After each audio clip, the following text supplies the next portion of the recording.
নানা জল্পনা কল্পনার অবসান ঘটিয়ে অবশেষে অনুষ্ঠিত হল বহুল প্রতীক্ষিত ত্রয়োদশ জাতীয় সংসদ নির্বাচন। ভোট গ্রহণ শান্তিপূর্ণ পরিবেশে সম্পন্ন হবার পর ফলাফলে নিরঙ্কুশ জয় পেয়ে সরকার গঠন করেছে বিএনপি। দলটির ভারপ্রাপ্ত চেয়ারম্যান তারেক রহমানের নেতৃত্বে নতুন মন্ত্রিসভার শপথ নিয়েছে। এর মধ্য দিয়ে অন্তর্বর্তী সরকারের দায়িত্বের আনুষ্ঠানিক সমাপ্তি ঘটে এবং ক্ষমতা হস্তান্তর করা হয় নবনির্বাচিত সরকারের কাছে। অন্তর্বর্তী সরকারের প্রধান উপদেষ্টা মোহাম্মদ ইউনূস আনুষ্ঠানিকভাবে দায়িত্ব হস্তান্তর করেন। ক্ষমতা হস্তান্তর প্রক্রিয়া সম্পন্ন হবার পর থেকেই রাজনৈতিক অঙ্গন ও সামাজিক যোগাযোগ মাধ্যমে নতুন করে আলোচনার জন্ম দিয়েছে ডক্টর ইউনূসের পরবর্তী পদক্ষেপ কী হতে যাচ্ছে। তিনি কি দেশে থেকেই কোনো গুরুত্বপূর্ণ সাংবিধানিক দায়িত্ব গ্রহণ করবেন, নাকি আন্তর্জাতিক পরিসরে নিজের পুরনো কর্মক্ষেত্রে ফিরে যাবেন? এই প্রশ্ন এখন আলোচনার কেন্দ্রবিন্দু। বিশেষ করে গুঞ্জন উঠেছে বাংলাদেশের পরবর্তী রাষ্ট্রপতি হিসেবে ডক্টর ইউনূসের নাম বিবেচনায় আসতে পারে। বিভিন্ন মহলে এ নিয়ে আলোচনা সমালোচনা চললেও এখন পর্যন্ত এ বিষয়ে আনুষ্ঠানিক কোনো ঘোষণা আসেনি।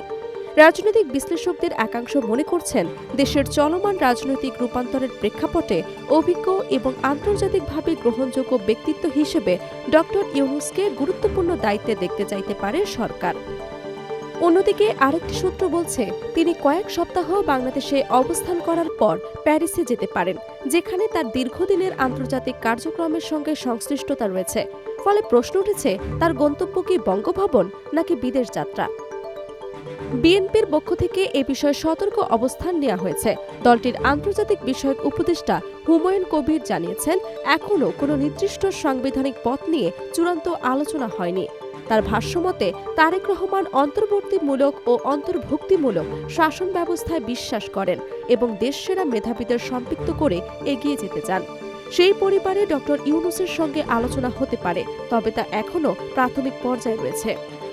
হুমায়ুন কবির আরও বলেন, রাজনীতিতে কোনো কিছুই একেবারে অসম্ভব নয়।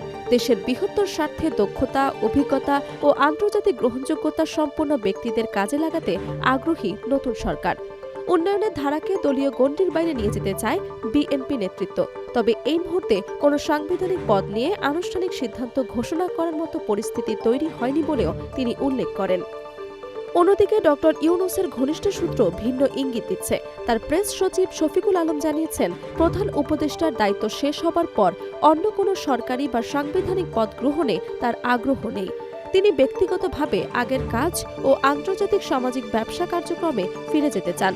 বিশেষ করে শূন্য দারিদ্র্য, শূন্য বেকারত্ব এবং শূন্য নিট কার্বন নিরসন, এই তিনটি লক্ষ্যকে সামনে রেখে বৈশ্বিক পরিসরে কাজ চালিয়ে যেতে আগ্রহী তিনি। এছাড়া তরুণ উদ্যোক্তাদের সঙ্গে কাজ করা, নতুন সামাজিক ব্যবসায় উদ্যোগ গড়ে তোলা এবং আন্তর্জাতিক সহযোগিতার জোরদার করাও তার ভবিষ্যৎ পরিকল্পনার অংশ বলে জানা গেছে। তবে ডক্টর ইউনূস নিজে এখন পর্যন্ত এ বিষয়ে প্রকাশ্যে কোনো মন্তব্য করেননি। ফলে তার রাজনৈতিক ভবিষ্যৎ নিয়ে অনিশ্চয়তা থেকেই যাচ্ছে। রাজনৈতিক পর্যবেক্ষকদের মতে, বর্তমান প্রেক্ষাপটে ডক্টর ইউনূসের অবস্থান অত্যন্ত তাৎপর্যপূর্ণ। একদিকে তিনি অন্তর্বর্তী সরকারের নেতৃত্ব দিয়ে একটি নির্বাচনকালীন দায়িত্ব সফলভাবে সম্পন্ন করেছেন। অন্যদিকে আন্তর্জাতিক অঙ্গনে তার পরিচিতি ও গ্রহণযোগ্যতা বাংলাদেশের কূটনৈতিক সম্পর্কের ক্ষেত্রেও গুরুত্বপূর্ণ হতে পারে। সব মিলিয়ে নতুন সরকারের যাত্রা শুরুর এই মুহূর্তে ডক্টর ইউনূসকে ঘিরে কৌতূহল কমছেই না। তিনি কি দেশের অভ্যন্তরে থেকে নতুন কোনো ভূমিকা পালন করবেন, নাকি আন্তর্জাতিক অঙ্গনে ফিরে গিয়ে নিজের দীর্ঘদিনের লক্ষ্য বাস্তবায়নে মনোযোগ দেবেন? তার উত্তর মিলবে সময়ের স্রোতে। আপাতত রাজনৈতিক মহল ও সাধারণ মানুষের দৃষ্টি এখন তার পরবর্তী ঘোষণার দিকেই নিবদ্ধ।